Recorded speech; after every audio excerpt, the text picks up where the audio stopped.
For this week's podcast, we are back in Wigan at High Performance CrossFit. We thought it would be good to get some of the resident athletes, Reggie, Tayla and Philroy, to reflect on quarterfinals. Get their thoughts on how it's differed from previous years, the highs and lows of the weekend, and the lessons they are going to take into their training going forward. If you are listening to this and you do quarterfinals, I'd suggest pretending that I'm asking these questions to you and have a think as to what your answers would be. Write them down and record them so you can take them into your training going forward, and it will probably be useful when you go into quarterfinals next year, especially if the workouts are in a similar format. Take some time to yourself for this one, and at the same time, if you can comment, rate and subscribe wherever you listen to this podcast, that would be great. Enjoy! So we are in the High Performance Centre with Philroy Peters. Yes, no. Reggie Fasa and Tayla Howe. Tayla Howe's eating a chicken curry. We are going to be doing a roundup of quarterfinals. We're going to dive into the actual weekend, your thoughts, how you feel like it went, what you learned from the weekend, what you're going to take going forward into your training, whether you're going to semi-finals or looking a little bit further forward. I'm going to start with you two, Reggie and Tayla, because you were obviously here last year in Wigan. How did you feel like this year was different to last year? Because as a coach, last year it was quite an emotional time. You were quite emotional people at that point, because obviously everything was building up to trying to get to semi-finals. How was this year different? It was a lot less stressful this year because we knew what we'd been through last year, because last year was the first ever quarterfinals and was the next stage closer to the games, going to semi-finals. I feel like we weren't ready for that emotional hit on the system or the stress. But we didn't know where anyone else was going to be at, so we just had to give it full tilt and we just give everything hard. And I feel like going from the open, giving it full beans, because everyone kept the cards close to the chest from in lockdown, so you're giving full tilt there, repeating workouts, going again on quarterfinals, full tilt there, and then it was hard to go full tilt again coming into semi-finals. I feel like we were running on fumes of it. But managing your stress and your emotions and bottling things up and giving it the right time, like I feel like that's what we're doing for this year, is a lot more enjoyable. Like the open was the most enjoyable open of the year because it was so laid back, so chilled. Didn't mean that we didn't have a good warm-up or anything, or we took the piss with it, but we hit the work that was hard as we could, and then we just cracked on with day's training. There was no stress about it or repeating on a Monday. And same again on quarters. It was like we're going to do the workouts well and done. Help the group get through with the workouts. Let them know our strategies, what would help them out. Tell them the times. We weren't keeping anything like closed behind doors. Anyone could have come in and watched what we were going to do. We were just trying to level everyone else up in the group. It was a lot enjoyable this year than it was last year, even though we didn't get a better result. It was a lot more enjoyable and a lot more stress-free. Yeah. Tayla, what about you? I think everybody learned a lot from last year going into this season. Quarterfinals last year was just like Reg said, nobody knew like what it was going to be like. It was the first year of the new rules or whatever, and I think from a coaching point of view for everyone at JST, like they learned what they could do better for us, and then it made it a lot more relaxed for the athletes as well. I guess I haven't looked at the leaderboard. I don't know where I was. I don't know where I am. I have an idea from what coach telling me, but I feel like I'm more focused on the next stage now rather than last year where we did so well and it was a massive crash following that. This year is just a lot more chilled and you focus on the end goal rather than like where you are right now kind of thing. So yeah, it's just been a lot. It's been a smoother ride. Yeah, it was definitely a lot more relaxed this weekend compared to last year. Did we do it? We did it in Steve's gym last year, didn't we, for the most part? And the open was in the Steve's gym. yeah. That was it. We just come out of lockdown, didn't we? So we could do it at 4. And I feel like it was there was a lot of pressure on us as well. Like where we finished really high last year, there was like our names kind of were like new on the board, so everyone was like, oh, who are these new people? And then there was a lot of stress on semi-finals, like from other, not like technically from other people, but from ourselves. And then when it didn't happen, it was an even bigger crash. Whereas this year, I feel like everything's exactly where it's meant to be leading into the semi-finals. So. Yeah, still building momentum. Yeah. Philroy, last year you weren't in Wigan. So what did you last year? And then how did last year compare to doing it to this year in Wigan? So last year, I think, doing the Open at the CrossFit gym in Sheffield and the quarters. So Open was literally, I think, because gyms were shut. Yeah. So I had to like kind of get in.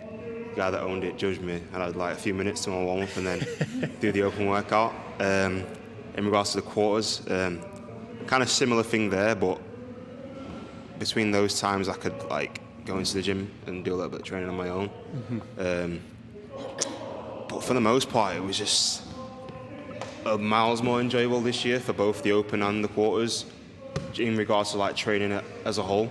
Because like majority of the time I was training on my own last year, and then this year just being around people that are better than me, people like-minded people as well, that it's allowed me to like think more positive things of like where they are right now. That's what I want to be. Yeah. The performances they're putting in, it just riles me up to be like, if they can do it, why can't I do it? And like compared to last year, it's just been so much more of an enjoyable ride, and I also have had better performances compared to last year. Yeah. So yeah. I think from my experience, both as an athlete and a coach as well, this was the most relaxed period at the start of the competition season like I've ever had. And like you said, it's probably been the most enjoyable for that reason as well. Probably the only other time was when I was going to the games in 2017 as a team and I didn't have to worry about my individual performances as much. But I do feel like, especially at this point for you guys, like not worrying about your result too much and just knowing your ability and that you're going to get where you need to come game time, I feel like takes a lot of the stress and pressure off it.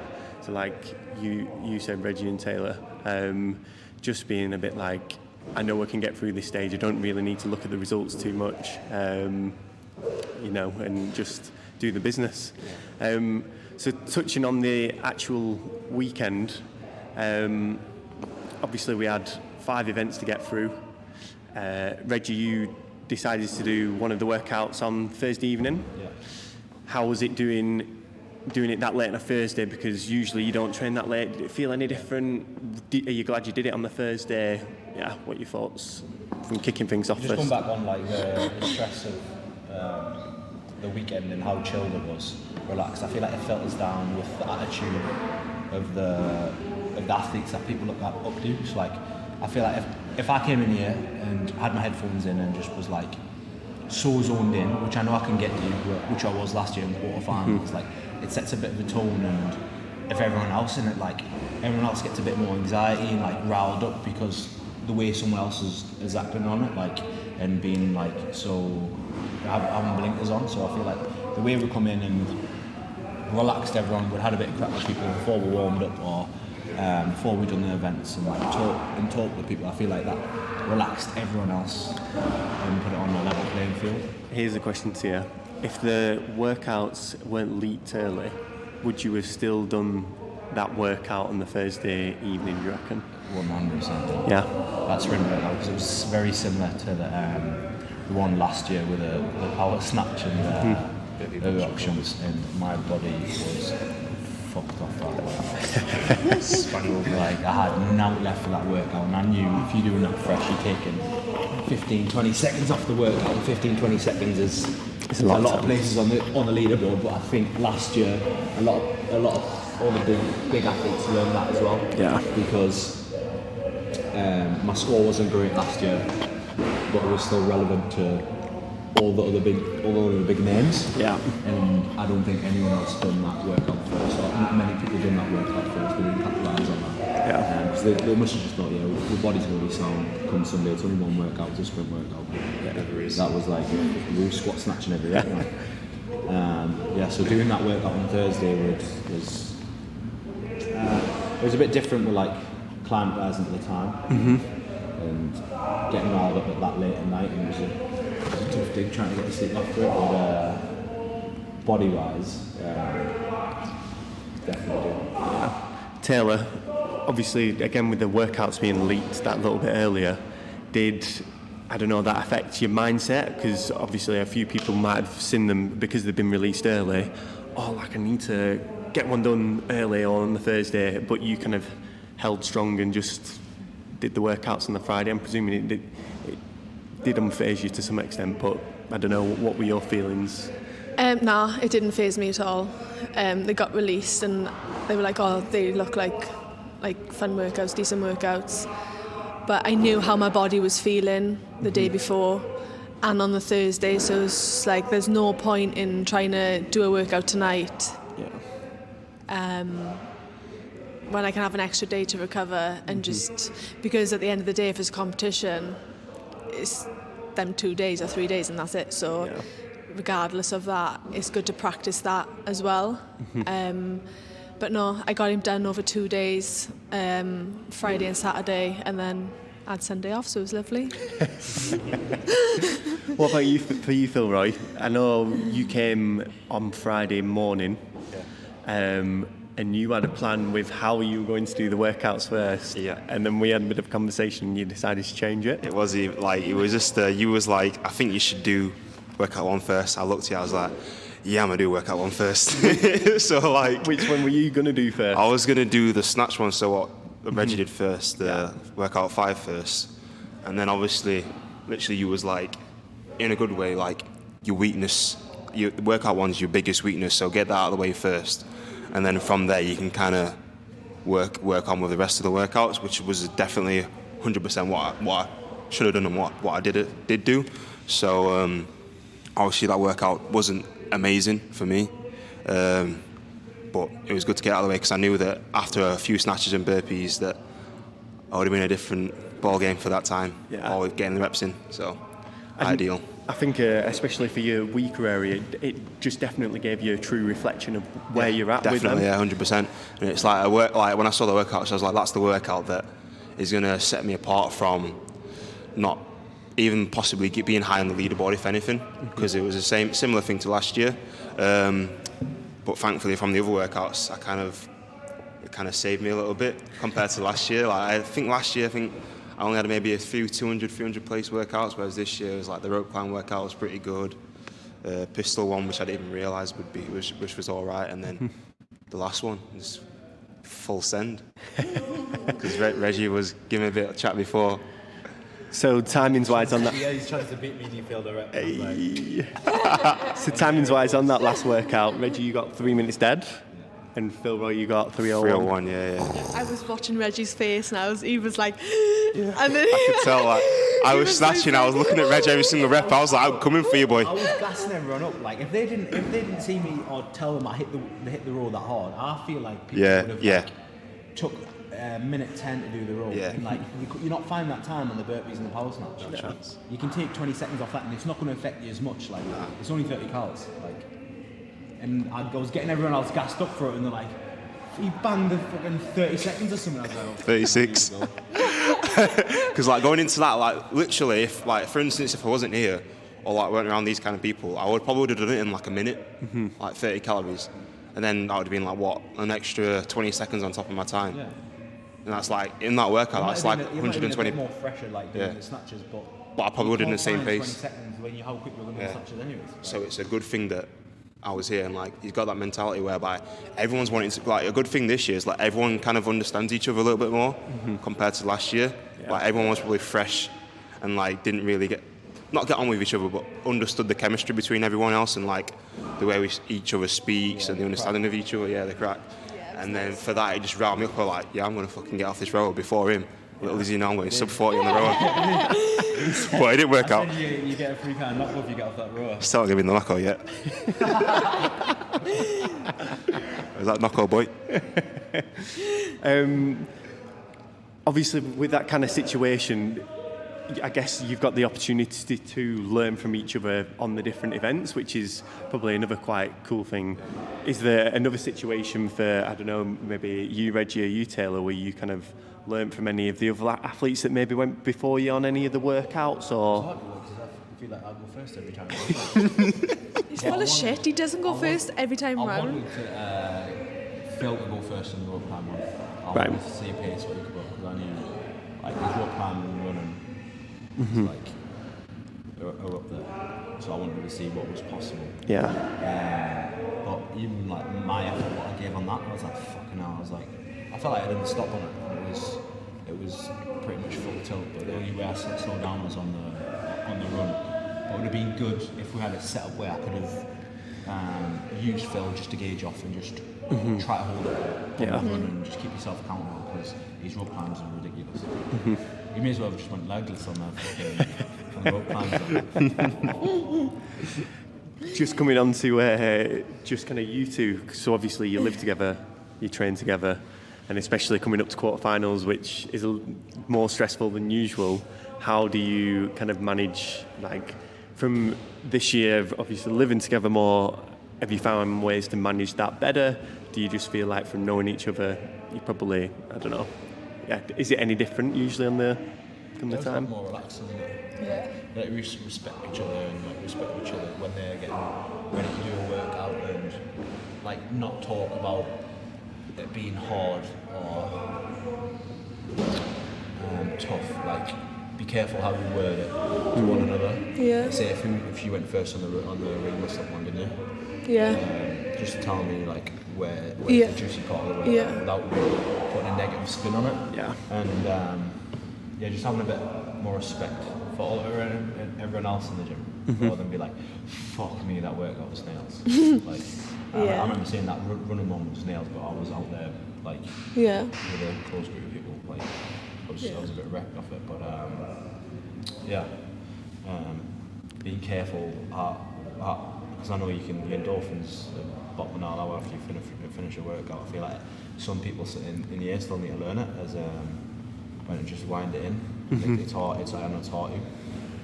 Just like leave the room, let the next group of people come here and crack on. Yeah. I feel like we do manage it really well. Yeah, we do. Apart from him taking half my meal preps and arguing over that over the weekend, but that's all right. Like. How late were we today? How late were we today? Jack? We're supposed to start this podcast. It's now 12:30. I'm not pointing any fingers, but it's Tayla. Well, it's not me, but okay, I'll take.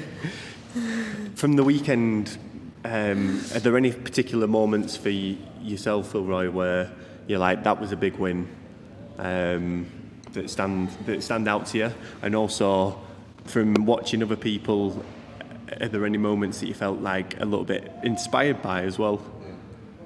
Well, if anything, for me, like the first one, just because everyone knew like it's a big weakness for me, like the overhead lunges and the strict handstand push-ups. But even when I did fail a rep, everyone was still like kind of like Reg on my back, like, come on, you need to kick back up, and like kind of mentally, he kind of knows what to say to me like when I'm in a workout, because we've done a few like sessions together, and everyone just kind of being like, just for me to get one rep at a time, how riled up everyone was. That was like a big win for me to like take that into consideration the rest of the season. Like, in a way, I don't want this. I want this to be like everyone's like even getting a similar time or not getting time caps on a workout like that. Take that into the rest, to like kind of my season's kind of done in a way, if you know what I mean, because obviously the main goal is to like compete at the CrossFit Games, and it's not to where all the season's done. It's like kind of like I took a week off and then it's like back on, not full gas, but like work those weaknesses, because going flat out every day is not going to be better for me, because the stuff I need to get better at is like really low skill work where it's like building strength up. In regards to like other people, just realising that like these scores are believable. Like once you see it in person, you're like, you know, like I can do that. Like for instance, the rope climb, I did pretty good in that. But like I've always like questioned myself in workouts whereby I do a workout, I'm like, oh, it's not very good. Like last, I remember telling Steven at the time of the workout, I was like, sub 14. I was like, yeah. 13, 35. He was like, really? I was like, yeah. I just kind of like low key I always feel like I can do better. Even though you've like give your all in a workout, it's like you always know you can possibly do a little bit better. Yeah. Because when you look at the leaderboard, someone got first. You know what I mean? Yeah. And like someone finished the workout in half the time it took me to not finish the workout. So it's the realization that the people around you can always boost you up. Yeah, it's easier when you visualise what's actually possible. You see a lot of scores on the leaderboard, especially with that workout. A lot of scores got mixed up with one length was one way. Yeah. And you see there's been a few articles about that. People have been like finishing 10,000 in workouts, and then they do that workout and they finish like top 10. They just, and like on every other workout they finish like wherever they finished, very low down, and that was like surprisingly good, being like top main athletes. But watching and visualising a workout is totally different than just seeing it or just hearing about it. Like you'll hear about a good time and you'll know that it'll be a legit time, but you can't justify it unless you really see it. Like Every second of the workout. every second. Like, when you watch Philroy's running one, like he was relentless. Yeah. Like, he was running past the line, jumping into the road. There was no rest period whatsoever. Like so, the only time you're really taking off that is a probably better set with the wall, so it's closer to the line, and then you're running quicker. Yeah. Like the rest is like you're going to find a hard time. There's like no rest at all. It's transitions. And running, pace. running harder. Because we had the chat, but you did the workout first, Reg, and we chatted. You said, what do you think's doable and that? And I said, you could at least go 2.5 minutes quicker than probably what Reggie did there. Yeah. Because I watched the whole thing. Yeah. So I can never have an idea of what times on the workouts. Like I can never really put a time on the workout anymore because, like in a shuttle run workout like that, is like you can add a second onto each lap. Yeah. Without even knowing it. So I just went in like sub 14. And it's one of them after watching Philroy, Reg. If you were to do that again after him, I feel like you'd be more like, oh right, like a bit more fired up off what he did and being like, right, I know that's possible, so I'm gonna do that. Which I feel like is the benefit of being in this group. Yeah. And I feel like we always said that whatever was coming up in the quarters that we were qualified for semis. So using us as a guinea pig to level everyone else up is what I'd rather do on work. It doesn't bother me. Like I'd tell the boys straight away what my times are. They can watch whatever. Like because I know my times will be good enough to. Which is what Steve was when we were at JST. You knew if your score was in and around what his was. You were going to regionals. You just knew it, which again was the benefit of training. Of training at JST as well. Yeah. So exactly the same situation, back in the day there. What about for you, Tayla? Any particular wins that stand out to you from the weekend? The wins, not really. I feel like I'm pretty level across all the workouts. I'm never satisfied, but I think that's because it's not the end of the season yet.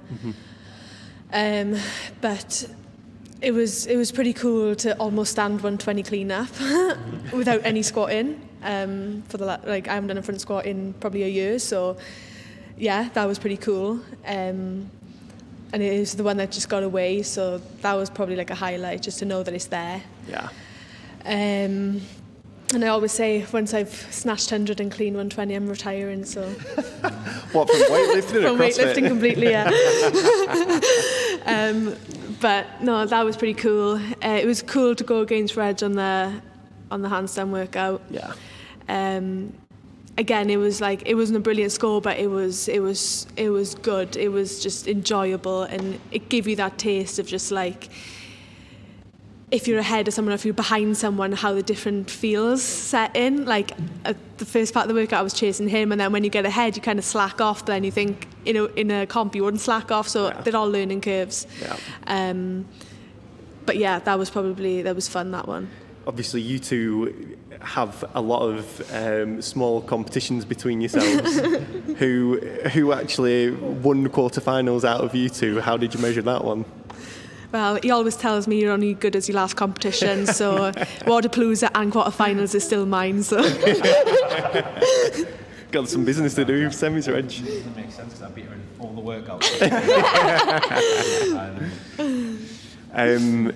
Coming back to you, Tayla. So one of the moments where it potentially thought your quarterfinals and your season could have been over at one point was when you were doing the shuttle run rope climb workout, and you were on the floor clutching your knee. Being dramatic.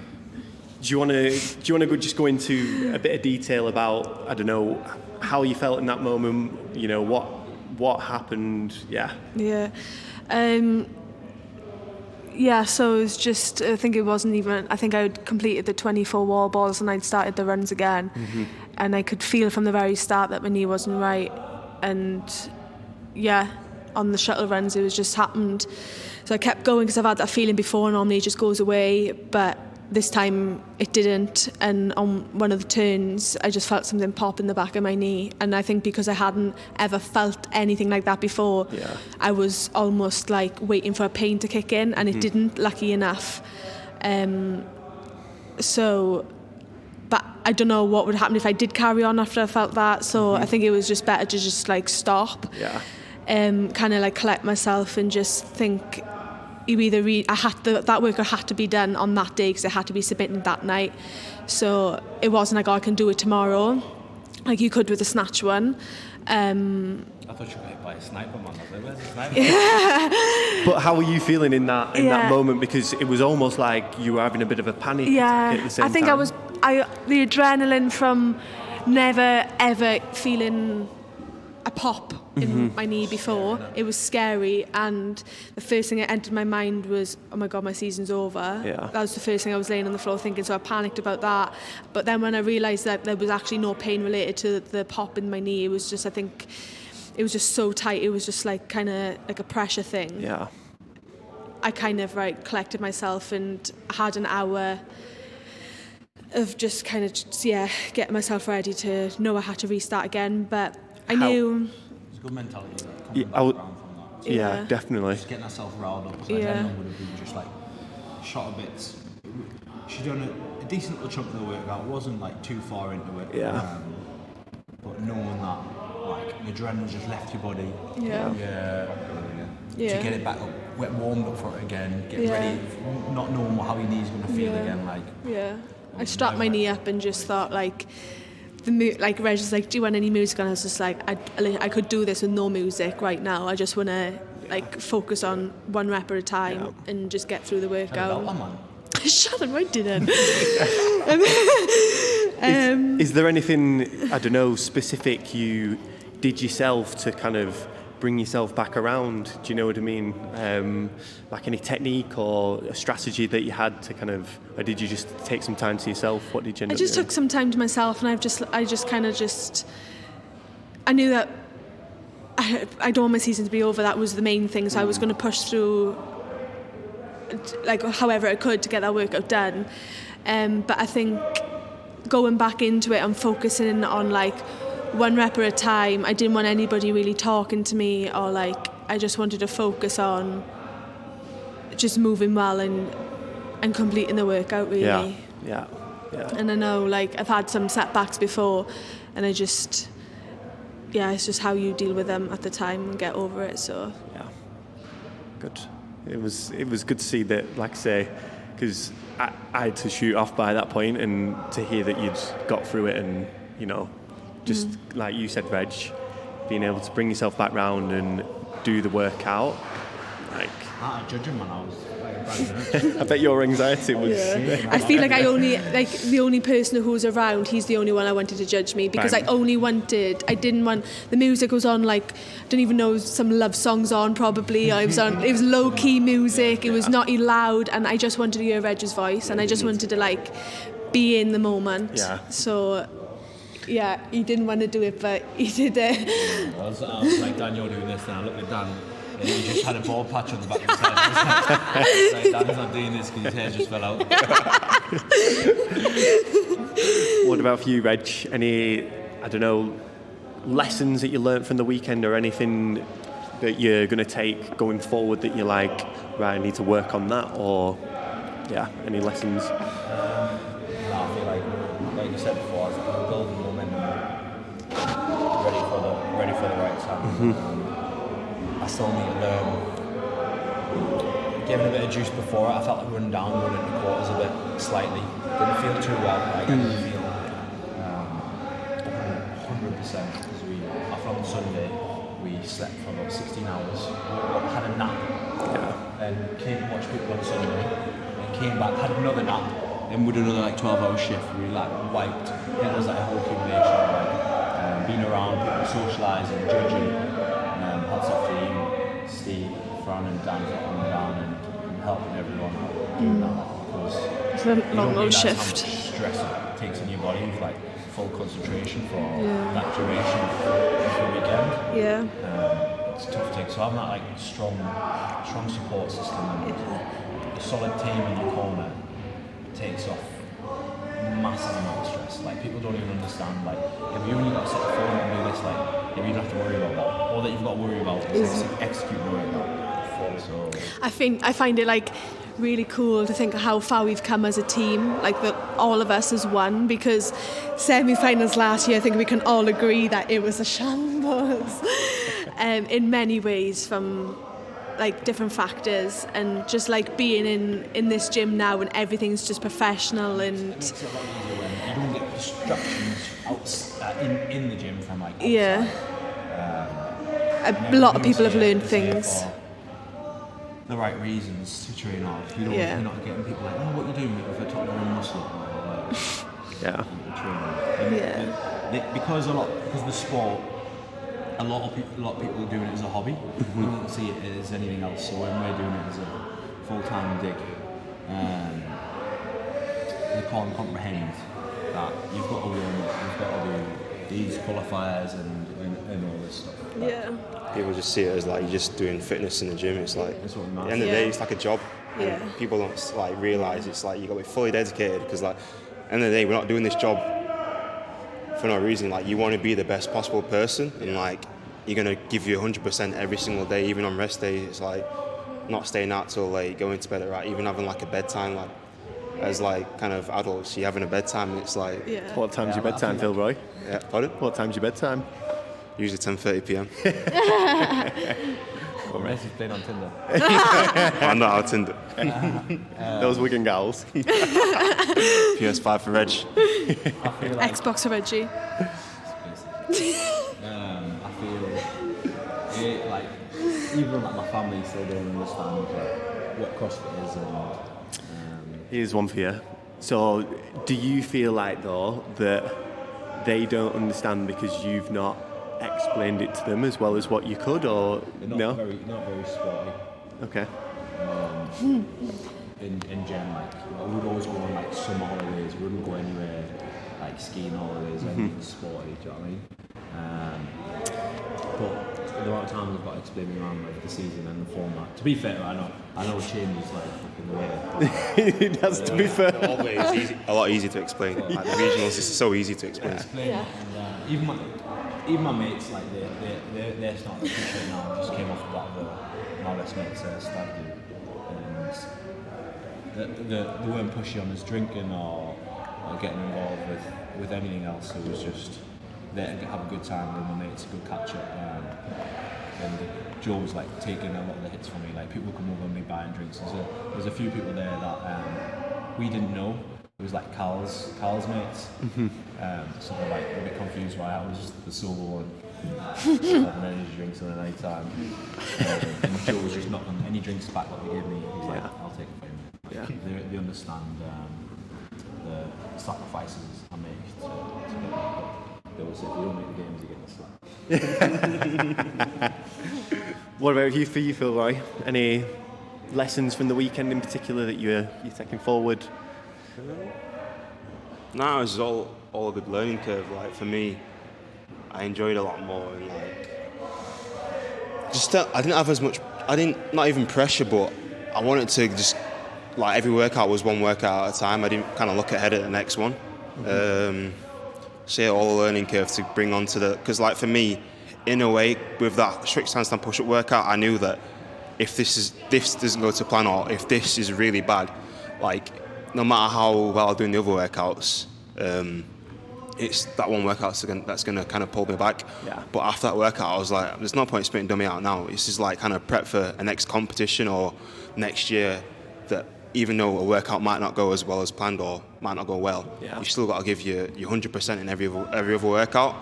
That's like, it kind of showed like after I did the pistol workout, and I was like, just crack on. Like I could have easily, after the first workout done like 2 sets on all my ring muscle ups, but I was like, I'm gonna do 10 reps on each one, try and go unbroken, and then from there, I just kept on going better and better. So yeah, I think that's a bit of motivation for Phil, like that he knows he's mixing it with the big boys. Like he knows what his holes are, and once they get plugged, he's going to be mixing it. Because you got 2 top 100 results, and one was 107th in another workout. I just saw that for It was like top 20 on that running, wasn't it? I think it was like 13. Yeah. But but it's great having that one workout, but I'd rather be on a more even playing field, because then, long term it's a lot easier. Yeah. That's what bugged me for so long. Whenever I would go to competition, and Reg still does it now, where he's like, if it's a barbell or weightlifting, he's just like, yeah, but I'm like, I don't care about a barbell. Like, I want to win a burpee workout or a running workout. Workout like, 1, 2, 3, 4, I don't and 5. care. Like, winning that barbell event in Wadapalooza, it's not satisfying to me. Like, if that had a burpee in, fair. She was cashing it in. Cash money. But like what I mean, like I wouldn't have been as excited if I like come out of the sea and like won that event. Of course. Do you know what I mean? Yeah. And I think that's where I get what you mean by that. Like you want to be in that, not just like, oh, this event's going to boost you up because you're really good at it. Like I want to be good at everything. Yeah. I totally get what you mean. And I feel like probably for you, Phil, it's a little bit more confirmation that you're along the right lines, and we know overhead still needs work. Yeah, 100%. But like you say, next year, say you get, even if it was probably a top 100 result, or whatever it is, you'd probably be like, that means way more than potentially getting the top 20 on the rope climb that you kind of know is your jam. Yeah. To be fair, I still think it's pretty sweet when you've got a top, top 10, top 20 result. Yeah, true. Yeah. Well, you want it on every single workout, don't you? Really? You do. Low key, you want it on every single workout, but you can't have it all, can we? You can't. So we all took a week off, I think, didn't we, last week? Not a complete week.